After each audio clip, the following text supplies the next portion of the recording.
Marcus Wellington stood at the floor-to-ceiling windows of his penthouse office, staring down at the city below. From this height, everything looked small and manageable, if only his life felt the same way. He was one of the youngest billionaires in the country, a tech genius who had built an empire before turning 35. Money could buy almost anything, he had learned. Almost. His phone buzzed for the 100th time that morning.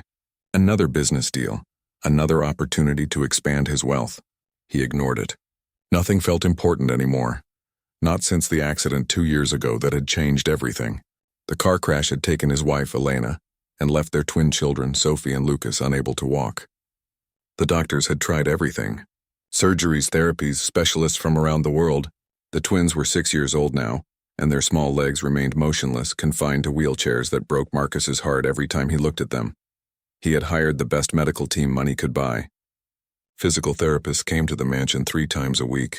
Occupational therapists, speech therapists, even alternative medicine practitioners who promised miracles. Nothing worked. The children's smiles had faded over time, replaced by quiet resignation. They no longer asked when they would walk again. That silence hurt more than any words could. The house had become a medical facility more than a home. Equipment filled the rooms. Nurses rotated through shifts. Marcus threw himself into work, unable to bear the helplessness that consumed him when he was home. He provided everything his children needed except the one thing they wanted most: the ability to run and play like other kids their age. 3 months ago, his head housekeeper, Mrs. Chen, had approached him with a suggestion. They needed someone dedicated to care for the twins, someone who could be there consistently instead of the rotating staff. Marcus had agreed without much thought, letting Mrs. Chen handle the hiring process. He barely remembered the interview day, signing off on the paperwork while on a conference call with Tokyo. Grace Okonkwo had started working for the Wellington family 6 weeks ago. She was a 42-year-old woman from Nigeria who had moved to America 15 years earlier. Her references were impeccable, her demeanor calm and professional. Marcus had only spoken to her a handful of times, brief exchanges in hallways or during the evening routine, when he occasionally made it home before the children's bedtime. Grace was different from the other staff. She didn't fawn over his wealth or seem intimidated by the mansion's grandeur. She spoke softly but firmly, treated the children with gentle respect rather than pity, and somehow managed to make Sophie and Lucas smile more than they had in months. Marcus noticed this from a distance but attributed it to her kind nature. The children needed warmth, and Grace provided it. What Marcus didn't know was that Grace had a secret, something she did every day after the physical therapists left and the medical staff completed their rounds, something she had been doing since her 2nd week in the Wellington household. She had asked Mrs. Chen to schedule her hours so she could have private time with the twins in the afternoons, claiming they needed consistency and routine away from the constant medical interventions. Mrs. Chen had agreed, seeing no harm in it. Marcus had recently noticed small changes in his children. Sophie had more color in her cheeks. Lucas laughed more freely. They seemed excited about something, whispering between themselves and going quiet when adults entered the room. He assumed they had bonded with Grace, which was good. The children needed stability and affection. One Thursday evening, Marcus came home earlier than usual. A meeting had been canceled, and for once he decided not to fill the time with another appointment. The mansion was quiet as he entered through the side door, loosening his tie. He could hear faint music coming from somewhere upstairs, something rhythmic and unfamiliar. He climbed the stairs slowly, following the sound. It was coming from the twins' playroom, a large space filled with toys that mostly went unused now. The door was slightly ajar. Marcus approached quietly, not wanting to interrupt if the children were happy. What he saw through the gap made him freeze completely. Sophie and Lucas were not in their wheelchairs. They were on the floor, lying on colorful mats. Grace knelt between them, her hands moving in gentle, deliberate patterns along their legs. She was massaging them, speaking softly in a language Marcus didn't understand, her voice melodic and soothing. But that wasn't what shocked him into stillness. Lucas's left foot moved. Just slightly, the toes flexing as Grace's hands worked along his calf. Then Sophie's knee bent, a tiny movement that would have been insignificant for any other child but was impossible according to every doctor who had examined her. Grace smiled, praising them in English now, her voice full of encouragement and joy. Marcus's hand gripped the doorframe. His mind raced through explanations, involuntary muscle spasms, reflexes, something the doctors had mentioned might happen even without true motor control. But Grace's face showed no surprise. She worked with practiced confidence, as if she had seen these movements before, as if she expected them. She began singing softly, a traditional song from her homeland, while continuing the massage. Then she did something that made Marcus's breath catch. She placed small weights, no more than a few ounces each, around the children's ankles. Carefully, patiently, she lifted Lucas's leg, bending it at the knee, supporting it through a gentle range of motion. The boy's face showed concentration, not pain. He was trying to help, Marcus realized. His son was actively participating in the movement. Grace moved to Sophie, repeating the process. The little girl bit her lip in focus, and her leg trembled with effort as Grace guided it through the motion. When Grace finally lowered her leg back to the mat, Sophie gasped with exhaustion but smiled triumphantly. Marcus watched for several more minutes, his emotions swinging between hope, confusion, and something close to anger. Why hadn't Grace told him what she was doing? What was this technique? Was it dangerous? Could it actually be working when everything else had failed? His instinct was to burst through the door and demand answers, but something held him back. The peace on his children's faces, the trust in their eyes as they looked at Grace, the careful competence of her movements. He stepped back from the door silently, his heart pounding. He needed to think, to understand what he had just witnessed. Medical training, perhaps, that she hadn't mentioned in her interview. Some traditional therapy from her culture that Western medicine overlooked. Or was he seeing what he desperately wanted to see, reading meaning into random movements? Marcus returned downstairs and poured himself a drink, something he rarely did. He sat in his study staring at nothing, replaying those moments in his mind. His children's legs had moved. Small movements, yes, but movements nonetheless. Movements the doctors said were impossible given the extent of their spinal injuries. He decided to watch more carefully, to observe without interfering. If Grace was doing something harmful, he would stop it immediately. But if there was even the slightest chance that whatever she was doing could help his children walk again, he needed to understand it. For the first time in 2 years, Marcus Wellington felt something he had forced himself to abandon. He felt hope, fragile and terrifying, beginning to take root in his chest. The next morning, Marcus did something he hadn't done in months. He cleared his entire afternoon schedule. His assistant, Jennifer, stared at him in disbelief when he told her to cancel his meetings. Marcus Wellington never canceled meetings. His business partners joked that he would probably take conference calls from his own funeral. But today he had something more important to do. He arrived home at 2 o'clock, parking his car quietly in the garage. The house staff knew his schedule, and he didn't want anyone alerting Grace to his presence. He moved through the mansion like a stranger, realizing how little time he actually spent in his own home. The twins would be finishing their lunch now, then Grace would take them upstairs for what she called quiet time. That was when it happened, Marcus was certain. He positioned himself in a small reading alcove near the playroom, hidden from view but with a clear line of sight to the door. He felt ridiculous, like a spy in his own home, but he needed to see more. Needed to understand what Grace was doing with his children while the rest of the world thought they were simply resting. 40 minutes later, he heard them coming. The soft whir of wheelchair motors, Grace's gentle voice, and the twins' laughter. They entered the playroom, and Grace closed the door most of the way, leaving just a small gap. Marcus shifted slightly, improving his angle. Grace began the same way as before, helping the children out of their wheelchairs and onto the padded mats.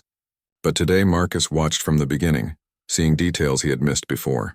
She placed pillows under their heads, adjusted their clothing to allow freedom of movement, and set out an array of items he didn't recognize. Small bottles of oil, heated stones, and what looked like smooth wooden tools. She started with a prayer, her head bowed, hands clasped. Marcus couldn't hear the words, but the reverence in her posture was clear. Then she opened one of the bottles, pouring oil onto her palms and rubbing them together to warm it. The scent drifted out into the hallway, something herbal and clean that Marcus didn't recognize. Grace began with Sophie, working the oil into the little girl's legs with long, firm strokes. This wasn't the gentle massage Marcus had seen therapists perform. There was purpose and pressure behind Grace's movements, following specific patterns. She worked from the feet upward, her fingers finding points along the legs where she pressed and held, counting quietly under her breath. Sophie's face showed discomfort at times, but not pain. Grace would pause, speaking softly, asking questions Marcus couldn't quite hear. Sophie would nod or shake her head, and Grace would adjust her pressure accordingly. After several minutes of this deep massage, Grace picked up one of the heated stones, testing its temperature on her own skin before placing it on Sophie's lower back. Then came the part that fascinated Marcus most. Grace began moving Sophie's legs through ranges of motion, but not passively. She would position the leg, then place her hands on Sophie's foot or knee and say something. Sophie's face would scrunch in concentration, and Marcus could see her actually trying to complete the movement herself. Small tremors ran through the muscles, signs of effort and engagement. Grace praised every attempt, celebrating the smallest responses as victories. The session lasted almost an hour. Grace repeated the entire process with Lucas, whose responses seemed slightly stronger than his sister's. His foot flexed more noticeably. At one point, when Grace asked him to push against her hand, his leg extended slightly, maybe an inch, but undeniably an active movement. When it was over, Grace helped them back into their wheelchairs, but not before having them sit up on their own, using their arms to support themselves while she guided their legs to dangle over the edge of the mat. She sang to them, that same melodic song from before, while massaging their feet and legs one final time with quick, stimulating strokes. Before they left the room, Grace knelt down to their level. Marcus heard her clearly this time as she spoke to the twins. "You are doing so well, my darlings. Your bodies are waking up little by little. But remember what I told you. This is our special practice, yes? The doctors do their work, I do my work, and your bodies do their work. All together we help you grow strong. But we don't talk about our special sessions yet. Not until your legs are ready to surprise everyone. Can you keep our secret a little longer?" Both children nodded eagerly, proud to be part of something important. Grace hugged them each and they left the playroom, heading toward the library where the twins spent time reading before dinner. Marcus remained frozen in his hiding spot, his emotions churning. Part of him wanted to storm after Grace and demand explanations. She was doing unauthorized medical treatments on his children and asking them to keep secrets from him. That was completely unacceptable. He should fire her immediately and report her to whatever licensing board governed domestic workers. But another part of him, the part that had watched his children's legs move with purpose, couldn't bring himself to interrupt what might be working. How could he stop something that was clearly helping when nothing else had? Still, the secret-keeping troubled him deeply. What else wasn't he being told? What if Grace's methods were dangerous in ways he couldn't see? That evening, Marcus did something else unusual. He joined his children for dinner. The cook seemed flustered by his presence, unused to setting a place for him in the family dining room. Sophie and Lucas were delighted, their faces lighting up when he walked in and took a seat at the table. "Daddy, you're home early again," Sophie said, her voice filled with wonder. "Are you sick?" The innocent question cut through Marcus like a knife. His 6-year-old daughter found it remarkable that he would eat dinner with his own children. "I'm not sick, sweetheart. I just missed you both. Tell me about your day." They chattered eagerly, talking about books Grace had read to them, a puzzle they had completed, a bird they had seen outside the window. Normal childhood things that Marcus rarely heard about. Grace served their food, her movements efficient and professional. If she was surprised by his presence, she didn't show it. Marcus watched her carefully throughout the meal. She was attentive to the children without hovering, helping them when needed but encouraging their independence. She caught Lucas before he knocked over his water glass, handed Sophie her napkin when food dropped on her shirt, and somehow managed to make the assistants feel natural, rather than highlighting their limitations. After dinner, Marcus offered to help with the bedtime routine, something he hadn't done in weeks. Grace accepted gracefully, showing no territorial concern about her domain. Together they got the twins ready for bed. Marcus read them a story, stumbling over the voices and character names, making them giggle at his dramatic attempts. When they were finally tucked in, Marcus kissed both their foreheads and turned off the light, leaving the door cracked open as they liked it. Grace was waiting in the hallway. "Mr. Wellington, could I speak with you for a moment?" she asked, her voice steady but her eyes showing nervousness. Marcus's pulse quickened. Had she noticed him watching? Was she about to confess what she had been doing? Of course. My study? They walked downstairs in silence. Once inside the study with the door closed, Grace stood straight, her hands clasped in front of her. I wanted to tell you that the children are doing very well emotionally. They seem happier, more engaged. I think having you home for dinner tonight meant the world to them. She paused, seeming to gather courage. Children need their parents, Mr. Wellington, even when the parents are trying to protect them from their own pain. Marcus felt the subtle reprimand in her words. She wasn't wrong. He had been avoiding his own children, unable to face his failure to fix them. I appreciate your care for them, Grace. They clearly love you. He studied her face, looking for any sign of guilt or deception.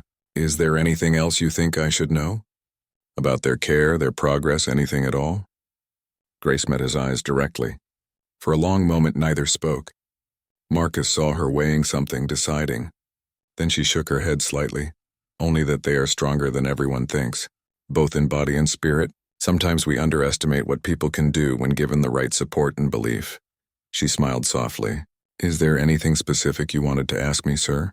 Marcus realized she was giving him an opening, perhaps even hoping he would ask directly, but something held him back. He wasn't ready yet. He needed to see more, understand more. No, Grace, thank you for everything you do for my children. Good night. After she left, Marcus poured another drink and opened his laptop.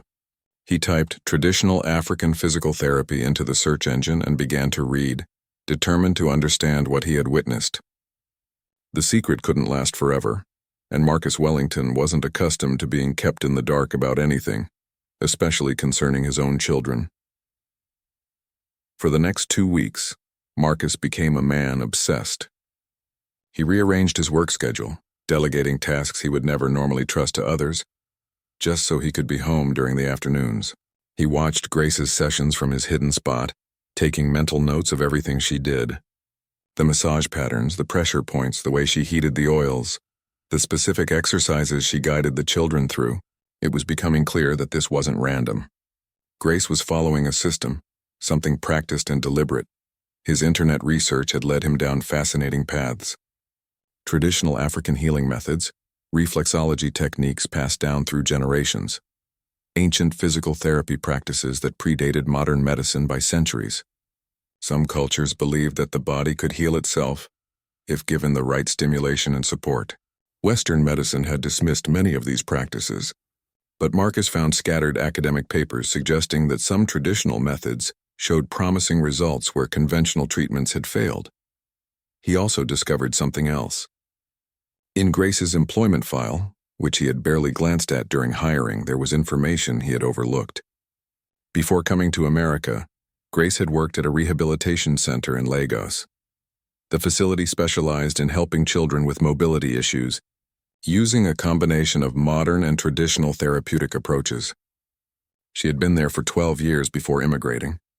Marcus felt foolish for not paying attention during the hiring process. Grace wasn't just a kind caregiver. She was trained, experienced, and had dedicated her life to helping children exactly like Sophie and Lucas. Mrs. Chen had hired someone far more qualified than Marcus had realized, and Grace had been too humble or perhaps too strategic to emphasize her background. The progress he witnessed over those 2 weeks was undeniable. Lucas could now flex both feet on command, something he couldn't do a month ago. Sophie's legs showed increased muscle tone, less of the wasting that had concerned her doctors. Both children could sit unsupported for longer periods, their core strength clearly improving. During one session, Marcus watched Lucas actually lift his leg about 3 inches off the mat, holding it in the air for several seconds before Grace lowered it back down. Tears had streamed down Marcus's face in that hidden alcove, silent and overwhelming, but the secret-keeping still bothered him. Why hadn't Grace told him what she was doing? Was she afraid he would stop her? Did she think he wouldn't believe in her methods? Or worse, did she not trust him as a father to understand what was best for his children? The breaking point came on a Tuesday afternoon. Marcus was in his usual spot, watching another session when Grace did something new. She brought in parallel bars, the kind used in physical therapy but smaller and padded. With infinite patience and care, she helped Lucas into a standing position, supporting most of his weight while his legs dangled beneath him. Remember what we practiced? Grace said softly. Your legs know what to do. Your brain knows how to send the messages. Now we teach them to talk to each other again. Just try, my sweet boy. Even the smallest try is a victory. Lucas's face scrunched in fierce concentration. His hands gripped the parallel bars with white knuckles, and then impossibly his left leg moved. Not a reflex or a spasm, but a deliberate step forward. His foot dragged along the mat, his knee barely bending, but it moved forward through his own effort. 1 inch, maybe 2.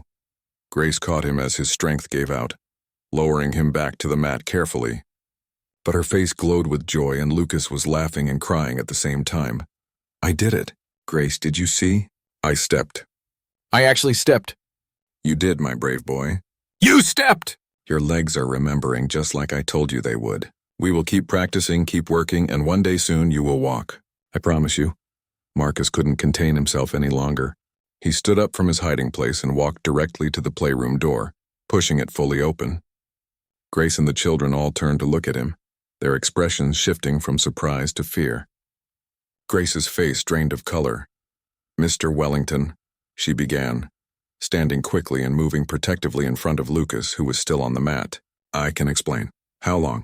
Marcus's voice came out rougher than he intended, choked with emotion.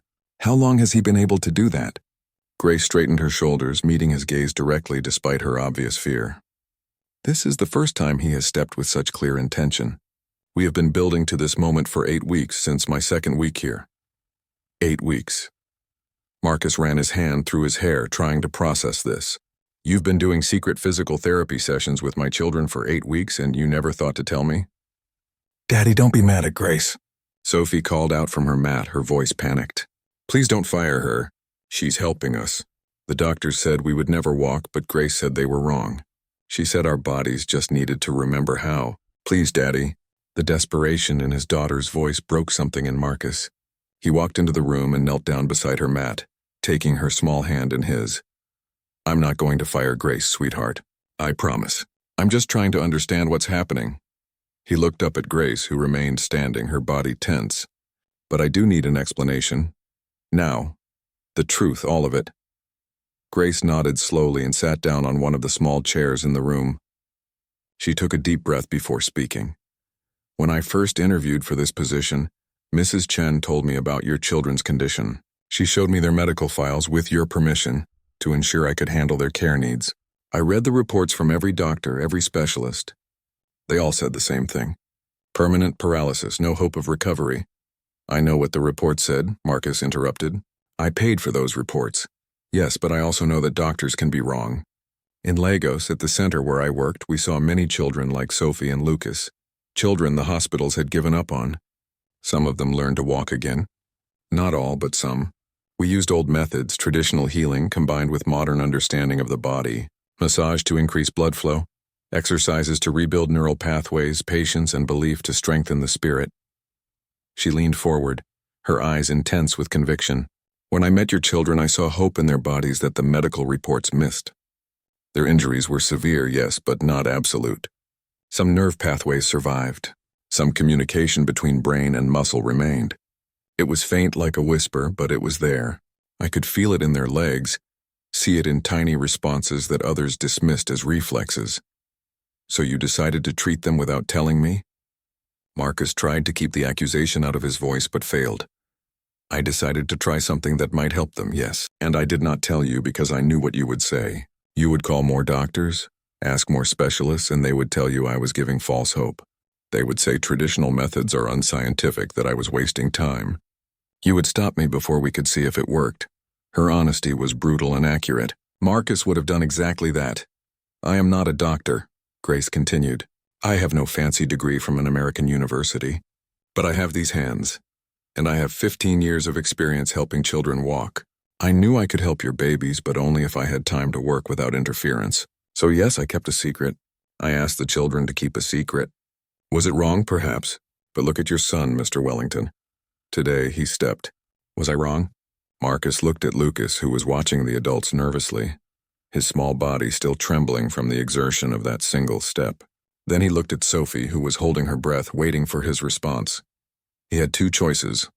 He could be angry about the deception, assert his authority as their father and employer, demand that all treatment go through proper medical channels.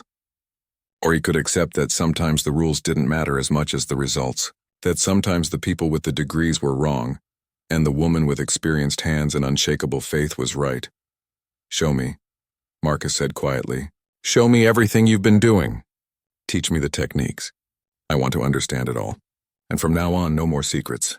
We work together honestly for my children. Can you agree to that?" Grace's eyes filled with tears and she nodded. "Yes, Mr. Wellington, I can agree to that. It would be my honor to teach you. These children need both of us. They need your resources and my knowledge. They need your love and my persistence. Together, we give them the best chance." Marcus stood and offered his hand to Grace. She took it and they shook, sealing a new partnership. The twins cheered from their mats, relief and joy mixing in their laughter. "Now," Marcus said, rolling up his sleeves, "show me exactly what you did to help my son take that step. I want to learn everything starting right now." For the first time in 2 years, Marcus Wellington felt like he was actually doing something that mattered, something that might truly save his children. And it had taken his maid, a woman he had barely noticed, to show him the way. The transformation in the Wellington household over the next 6 weeks was remarkable. Marcus didn't just observe anymore. He participated, learning from Grace with the dedication he usually reserved for business ventures. Every afternoon, he came home by 2 o'clock and together they worked with the twins. Grace taught him the massage techniques, guiding his hands to find the pressure points, showing him how to warm the oils properly, explaining the purpose of each movement. "Here, feel this spot," Grace would say, placing Marcus's fingers on Sophie's calf. "You feel that tightness? That is where the energy is blocked. We massage in circles, pressing deep but not painful, until the muscle releases. Like this." Marcus was a quick student, his analytical mind grasping the logic behind techniques that had seemed mysterious at first. Grace explained how massage increased blood flow, bringing oxygen and nutrients to damaged tissues, how consistent pressure on specific points could stimulate nerve response, how building muscle memory through repetition could help the brain relearn lost pathways. It wasn't magic or mysticism. It was ancient physical therapy, refined over generations of practice. But Grace also brought something that couldn't be taught from books. She brought absolute faith in the children's ability to heal. When Marcus felt discouraged by slow progress, Grace would remind him that healing was not linear. Some days would show improvement, others would seem like setbacks. The body needed time to rebuild what had been broken. "In my village," Grace told him during one session, "we say that a tree does not grow in one day. You cannot pull on the leaves to make it taller. You give it water, you give it sun, you give it time. The children are the same. We give them what they need and trust their bodies to do the work." Marcus also changed his approach with his children. He stopped seeing them as broken things that needed fixing. Instead, he saw them as fighters, warriors battling their own bodies to reclaim what had been taken. He celebrated every tiny victory. When Sophie's toes wiggled on command, he threw a small party. When Lucas held himself in a standing position for 30 seconds, Marcus ordered a cake. The mansion, which had felt like a hospital for so long, began to feel like a home again. The medical staff noticed the changes too. During their regular visits, the physical therapists commented on increased muscle tone, better circulation, improved core strength. Marcus's primary care physician, Dr. Reynolds, was particularly intrigued. "I don't know what you're doing differently, Marcus, but keep doing it," Dr. Reynolds said, after examining the twins. "Their progress in the last 2 months exceeds everything we've seen in the past 2 years. Their leg muscles are responding to stimulus. Sophie's knee reflexes are returning. This is extraordinary." Marcus glanced at Grace, who stood quietly in the corner of the examination room. "We've added some alternative therapy to their routine. Traditional techniques." Dr. Reynolds raised an eyebrow. "Well, whatever it is, it's working. I'll need to document this. We might be looking at a case study here. Partial recovery from this type of injury is exceptionally rare." After the doctor left, Marcus pulled Grace aside. "You should be getting credit for this. The medical community should know about your techniques." Grace shook her head firmly. "The credit belongs to Sophie and Lucas. They are doing the hard work. I am just the guide. Besides, doctors do not listen to African women about healing. They will say it is spontaneous recovery, coincidence, or they will try to study it in ways that remove the spirit from the practice. I do not need credit, Mr. Wellington. I need your children to walk." Her humility amazed him. In his world of business, everyone fought for recognition, for patents, for the glory of being right. Grace wanted none of that. She only wanted to see 2 children run and play. As the weeks progressed, the milestones came faster. Lucas took 3 consecutive steps before his legs gave out. Sophie stood unsupported for 2 full minutes. They began doing exercises in the pool, which Marcus had heated and made accessible, where the water supported their weight while they practiced walking motions. Both children grew stronger, their confidence building with each achievement. Marcus also learned things about Grace during these sessions. She had left behind 3 children of her own in Nigeria, now adults, to come to America and earn money to support them. Her husband had died young, leaving her as the sole provider. She had sacrificed 15 years away from her family to give them better lives. The money she earned from Marcus went almost entirely back home, supporting not just her children but grandchildren, nieces, nephews, and even neighbors in need. "Do you regret it?" Marcus asked her one evening after the twins were asleep. "Missing so much of your children's lives?" Grace was quiet for a long moment. "Regret is a luxury I cannot afford. I did what I had to do. My children understand. They are proud of their mother, and they have good lives because of my sacrifice. Would I choose differently if I could go back? Perhaps, but we do not get to go back. We only move forward with the choices we made and try to make them mean something." Her words struck Marcus deeply. He thought about his own choices, how he had built an empire but missed his children's lives even while living in the same house. Grace had crossed an ocean for her children's future. He couldn't even cross his own hallway for dinner with his. One Saturday morning, 3 months after Marcus had discovered Grace's secret, something extraordinary happened.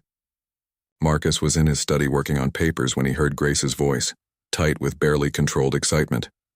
"Mr. Wellington, please come to the playroom." "Quickly!" He ran up the stairs, his heart pounding with a mixture of hope and fear. When he burst into the playroom, Grace stood near the parallel bars, her eyes shining. Sophie was gripping the bars, standing on her own legs, no support needed, and Lucas was behind her, taking halting, shaking steps toward his sister, his face scrunched in concentration. "Daddy, look," Sophie called out. "I've been standing for 5 minutes." Grace timed it, and Lucas is walking. Really walking. Marcus watched, frozen, as his son took 1 step, then another, then a third. His gait was unsteady, his legs trembling with effort, but he was walking. Actually walking. When he finally reached Sophie, he grabbed the bars for support, panting and grinning. "I did it, Dad. Did you see? I walked. I walked like a real boy." The words broke Marcus completely. He sank to his knees, tears streaming down his face, sobs shaking his shoulders. Grace quietly left the room, giving the family their moment. Marcus crawled to his children and gathered them both in his arms, careful not to unbalance them. "You've always been real boys. Both of you. You're the bravest, strongest children I've ever known. I'm so proud of you. So incredibly proud." They stayed like that for a long time, the 3 of them holding each other, crying and laughing. When they finally separated, Marcus helped them to the floor and sat with them. "You know what this means, right?" Marcus said, wiping his eyes. "It means we keep working. Every day. Because if you can walk 3 steps today, you can walk 5 steps next week. Then 10, then 20. You're going to walk out of this house, run in the yard, play with other kids. You're going to do everything the doctors said was impossible." "We know, Daddy," Sophie said seriously. Grace told us. She said our bodies are like puzzles that got broken and we're putting the pieces back together. Some pieces are easy to find, some are hard, but we'll find them all eventually. We just have to be patient and work hard. "Grace is a very wise woman," Marcus said. "She's the best," Lucas agreed. "Are you going to marry her, Dad? Because that would be cool. Then she could stay forever." Marcus laughed, surprised. "That's not how it works, buddy. But Grace isn't going anywhere. I promise you that. She's part of our family now, whether she likes it or not." Later that evening, after the children were asleep, Marcus found Grace in the kitchen preparing her evening tea. He poured himself coffee and sat across from her at the small table the staff used. "I need to tell you something," Marcus began. "When Elena died, I thought I had lost everything that mattered. I threw myself into work because I couldn't face what I'd lost. I abandoned my children when they needed me most, hiding behind the excuse that I was providing for them financially. I hired people to care for them because I couldn't bear to see my own failure reflected in their wheelchairs every day." Grace listened without interrupting, sipping her tea. You came into my house as an employee and you did what I couldn't do. You believed in my children. You saw possibility where everyone else, including me, saw only limitation. You gave them hope and worked to make that hope real. You did it without recognition, without permission, without any guarantee of success. You just did what was right. He paused, emotions thickening his voice. I can never repay what you've given my family, but I want you to know that you're not just an employee anymore. You're part of our lives, part of their miracle. Whatever you need, whatever your family needs, I want to help. Your children in Nigeria, your grandchildren, anyone you're supporting. Let me take that burden off your shoulders so you can focus on what you do best. Grace's eyes filled with tears. Mr. Wellington, I do not need payment beyond my salary. I help your children because I love them, not for reward. I know. That's exactly why you deserve it. Please, Grace, let me do this. You've given my children back their future. Let me give you and your family some peace and security.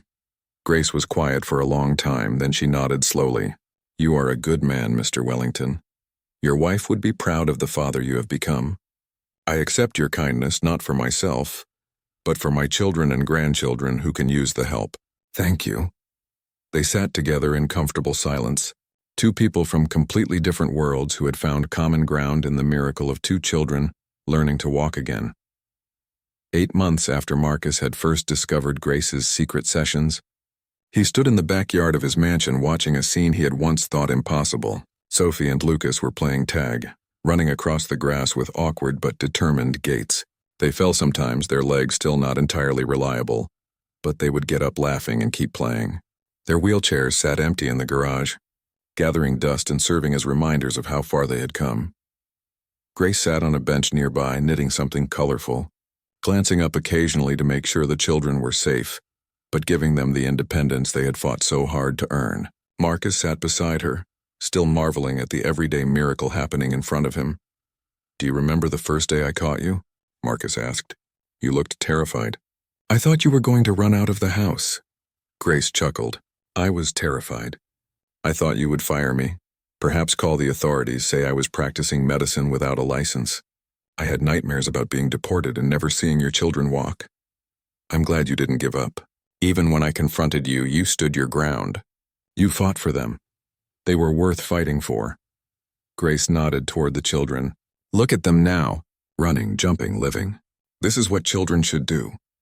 Not sit in chairs, not visit doctors every week. Just play and be young.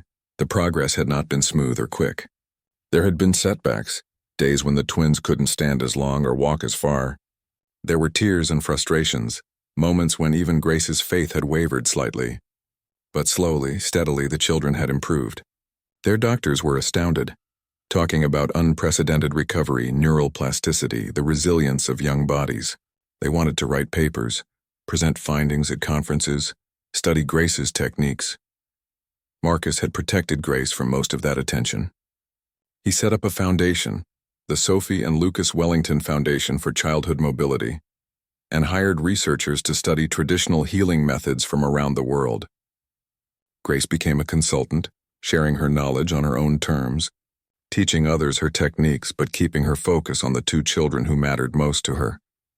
The children attended regular school now, something that had seemed impossible 2 years ago.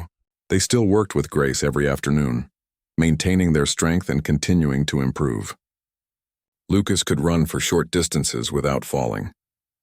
Sophie had started taking dance classes, determined to prove her legs could do anything.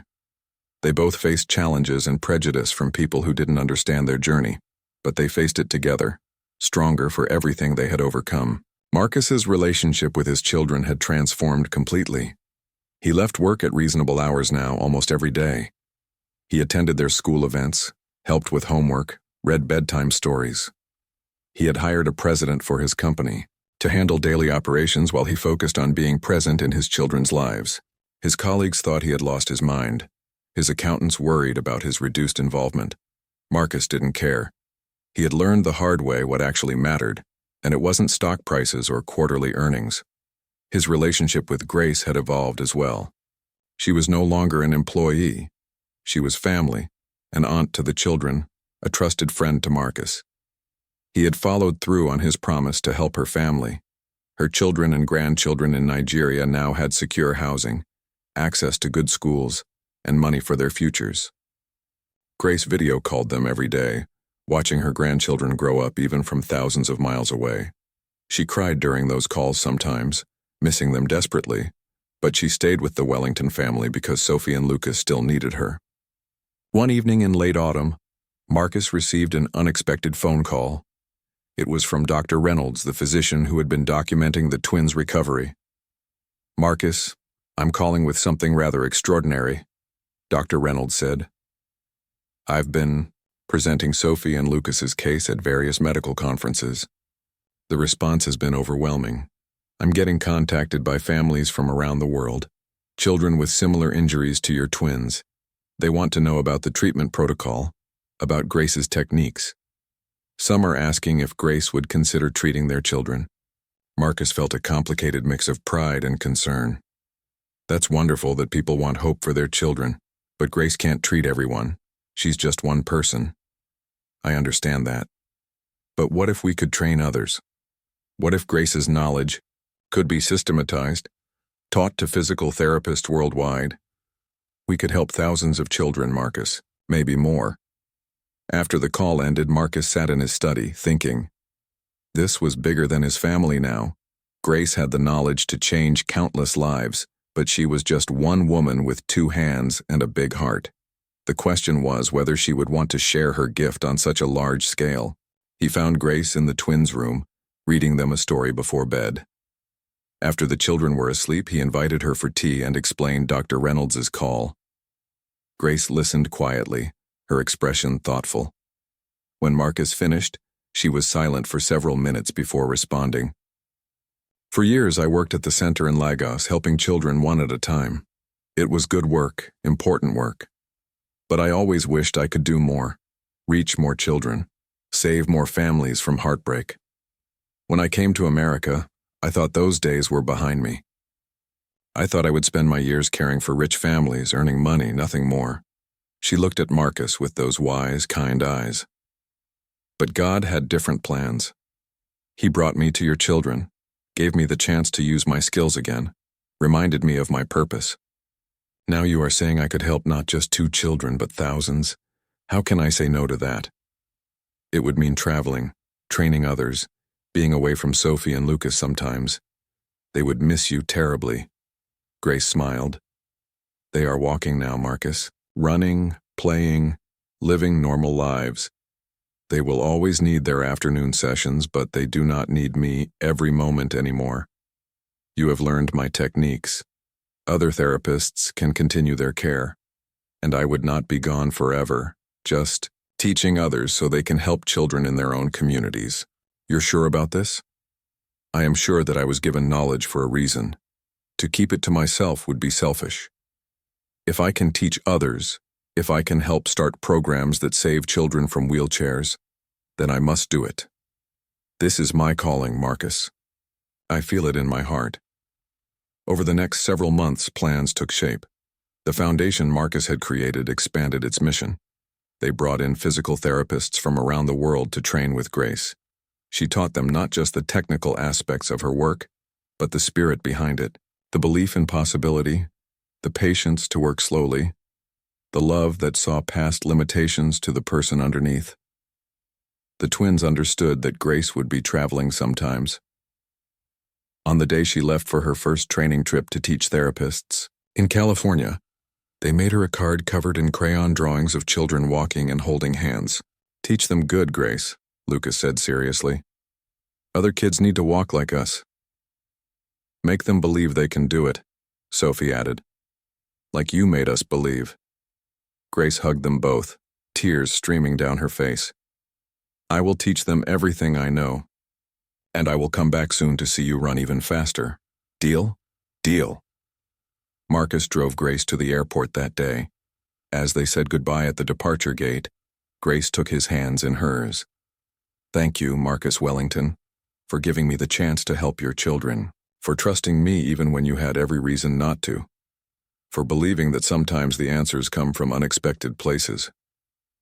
Thank you, Grace Okonkwo, for seeing what everyone else missed, for having the courage to act on your beliefs, for giving my children their lives back." Marcus paused, emotion thick in his voice. "You'll always have a home with us. Always. Whenever you need to rest between saving the world, come back to us." Grace smiled through her tears. "I will. You are my family now. All of you." Marcus watched her walk through security. This remarkable woman who had entered his life as a maid and had become so much more. She had taught him that wisdom didn't always come with fancy degrees, that healing sometimes required faith as much as medicine, and that the people you overlooked might be the very ones who save you. 6 months later, Marcus stood on a stage at a medical conference watching Grace receive an award for her contribution to pediatric rehabilitation. In the audience sat Sophie and Lucas, now 8 years old, walking without assistance, sitting in regular chairs like any other children. They cheered louder than anyone when Grace's name was announced. In her acceptance speech, Grace didn't talk about herself. She talked about the children she had helped over 30 years, the families she had seen transformed, the traditional healers in her village who had taught her. She talked about Sophie and Lucas, how they had reminded her that miracles still happened if you worked hard enough and believed strong enough. "I am just a woman with hands that know how to heal," Grace said to the crowded auditorium. "But we all have gifts, knowledge passed down, intuition that guides us. The question is whether we will use these gifts or hide them, whether we will believe in possibility or accept limitation. I choose to believe, I choose to work, I choose to hope, and I invite all of you to choose the same. Together we can help children walk. Together, we can make miracles." The standing ovation lasted 5 minutes. Marcus watched from the side of the stage, his children beside him, and he thought about how one person's belief could change everything. Grace had believed in his children when no one else would. She had worked in secret because she knew the truth wouldn't be accepted without proof. And now that proof was everywhere. In Sophie's dance recitals, in Lucas's soccer games, in the hundreds of children around the world who were walking, because Grace had trained their therapists. That night, back at the mansion, the whole family celebrated with Grace's favorite Nigerian food, prepared by a chef Marcus had flown in especially for the occasion. They ate and laughed and told stories late into the night. When the children finally went to bed, Marcus sat with Grace on the back porch looking at the stars. "What would you have done if it hadn't worked?" Marcus asked. "If after all those secret sessions the children still couldn't walk?" Grace thought about this for a moment. "I would have continued trying. I would have adapted my methods, looked for new approaches, never given up. Because giving up was not an option. Those children deserved every chance, every possibility. To stop trying would have been to stop loving them. And I could never do that." Marcus nodded, understanding completely. That was the difference between Grace and everyone else who had worked with his children. Everyone else had seen medical cases, complex injuries, statistical probabilities. Grace had seen 2 children who needed to walk, and she had loved them enough to make it happen. In the house behind them, Sophie and Lucas slept peacefully in their beds, dreaming whatever dreams 8-year-olds dream. Their wheelchairs had been donated to children who still needed them. Their future, once dark and limited, now stretched out bright and full of possibility. All because a billionaire's maid had seen what everyone else missed and had the courage to act on what she knew was true. The story of the Wellington twins would be told in medical schools for years to come, studied and analyzed, breaking down Grace's techniques into teachable components. But the real story was simpler and more profound. It was about love, faith, and one woman's refusal to accept that children couldn't walk just because doctors said so. It was about a father learning to see beyond his own pain. It was about 2 brave children who fought their own bodies day after day and won.